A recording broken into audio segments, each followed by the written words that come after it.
The making of the Constitution of India was a monumental task. A poor country facing partition, incredible diversity, a number of princely states.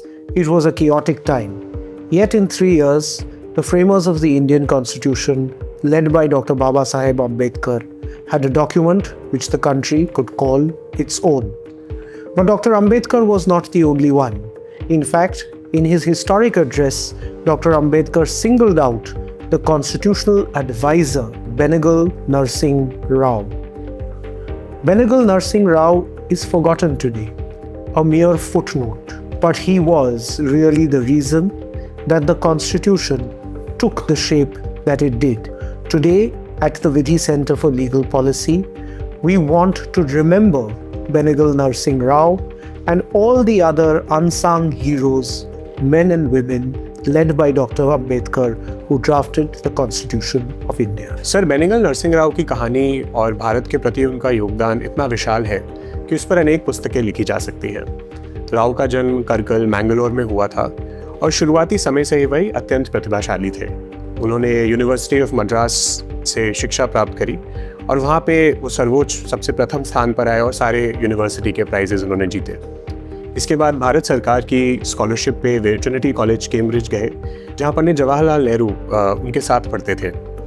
Motilal Nehru को लिखे एक चिट्ठी में जवाहरलाल नेहरू ने राव के बारे में कहा था that he is a frightfully clever boy and I only see him either studying or going to lectures. अपनी पढ़ाई के बाद राव को कैम्ब्रिज में एक फेलो बनने का मौका मिला, परंतु उसे ना अपनाकर वे भारत लौट आए और इंडियन सिविल सर्विस की परीक्षा में अपीयर किया। 1909 में वो इकलौते भारतीय थे जो इस परीक्षा में पास हुए थे। अपने प्रशासनिक और सार्वजनिक जीवन में राव ने अनेक महत्वपूर्ण पद संभाले। वे कलकत्ता हाईकोर्ट के जज रहे, लंदन में भारत के कुछ उच्चायुक्त रहे और उसके साथ साथ जम्मू कश्मीर के प्रधानमंत्री भी रहे। 1935 गवर्नमेंट ऑफ इंडिया एक्ट को लिखने में राव का बहुत बड़ा हाथ था और जब हिंदू लॉ रिफॉर्म की बात हो रही थी तो राव ने उस कमेटी की अध्यक्षता करी थी जिसने हिंदू लॉ को एक साथ समान बनाने का प्रयास किया था। परंतु राव का सबसे महत्वपूर्ण योगदान भारत की संविधान सभा में था, जहां उन्हें कॉन्स्टिट्यूशनल एडवाइजर नियुक्त किया गया था। डॉक्टर राजेंद्र प्रसाद ने राव की नियुक्ति पर लिखा था, by knowledge, experience and natural gifts he was the inevitable choice for the post of the advisor to the Constituent Assembly. ज्ञान, अनुभव और स्वाभाविक गुणों के बल पर वे संविधान सभा के सलाहकार पद के लिए स्वाभाविक चयन थे। राव ने यह पद सिर्फ एक शर्त पे स्वीकारा था कि इस पद के लिए वो कोई वेतन नहीं लेंगे, एक ऑनररी पोजीशन पे काम करेंगे। इस पद के अंदर उन्होंने संविधान का पहला मसौदा तैयार किया या पहला ड्राफ्ट तैयार किया, जिसमें 243 आर्टिकल और 13 शेड्यूल्स थे। इस दौरान राव ने कई विदेशी देशों का दौरा किया, जहाँ पे वो प्रधानमंत्री, राष्ट्रपति, सुप्रीम कोर्ट के जजेस से मिले, जिसका मकसद ये था कि वो पूरी दुनिया में को देखकर ये समझ सकें कि भारत के लिए कौन से प्रावधानों को लाना चाहिए और किन देशों की गलतियों को नहीं अपनाना चाहिए। अमेरिकन सुप्रीम कोर्ट के जज जस्टिस फीलिक्स फ्रैंकफर्टर ने राव से अपनी मुलाकात पर कहा था, If the President of the United States of America was to ask me to recommend a judge of the US Supreme Court, I would recommend B.N. Rao's name. यदि अमेरिका के राष्ट्रपति मुझसे हमारे सुप्रीम कोर्ट के लिए किसी न्यायाधीश की सिफारिश करने को कहें, तो मेरी सूची में सबसे पहला नाम सर बेनेगल नरसिंह राव का होगा। डॉक्टर राजेंद्र प्रसाद, जो संविधान सभा के अध्यक्ष थे, उन्होंने राव के योगदान पर लिखा था, If Dr. Ambedkar was the skillful pilot of the Constitution, Sir B.N. Rao visualized the plan and laid its foundations. यदि डॉक्टर अंबेडकर संविधान के कुशल चालक थे, तो श्री B.N. राव वह व्यक्ति थे जिन्होंने उसकी रूपरेखा की कल्पना की और उसकी नींव रखी। परंतु राव का योगदान सिर्फ संविधान सभा तक सीमित नहीं था। जब लाल किले में आज़ाद हिंद फौज के सिपाहियों को INA ट्रायल्स में मुकदमा चलाया गया, तब उनकी कानूनी मदद करने में भी राव ने एक बहुत बड़ा योगदान निभाया था। राव यूनाइटेड नेशंस में भारत के प्रतिनिधि भी रहे, जहां उन्होंने हैदराबाद और कश्मीर जैसे मामलों में देश का पक्ष रखा।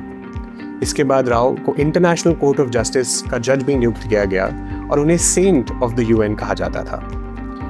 राव के ब्राज़ील के साथी ने राव पर एक पत्र लिखा था, जिसमें उन्होंने कहा था, He was a man of angelic appearance, a full idealist, capable of dealing with reality and coldness from the right angle. Indeed, extremely human, the mirror of a culture many thousand years old, which employs the language of the West in a better way than Occidentals do. Rao के निधन पर संसद ने परंपरा से हटकर उनको श्रद्धांजलि दी, जबकि वे संसद के सदस्य नहीं थे।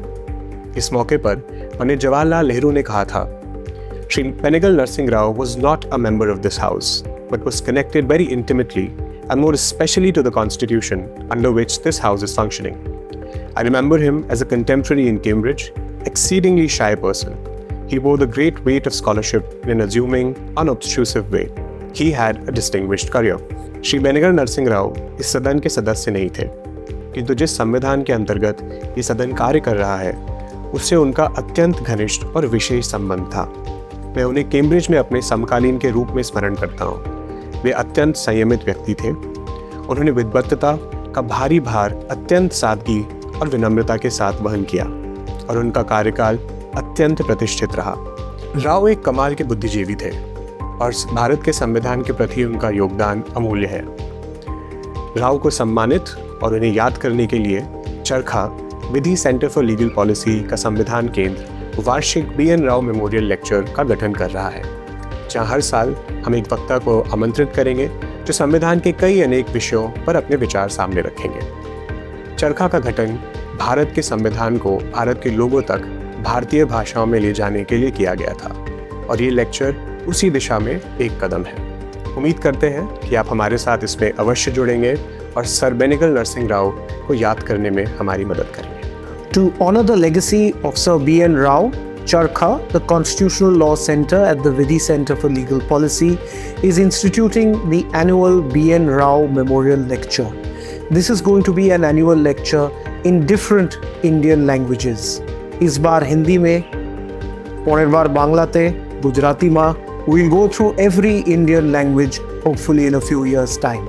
So join us in celebrating Rao's legacy.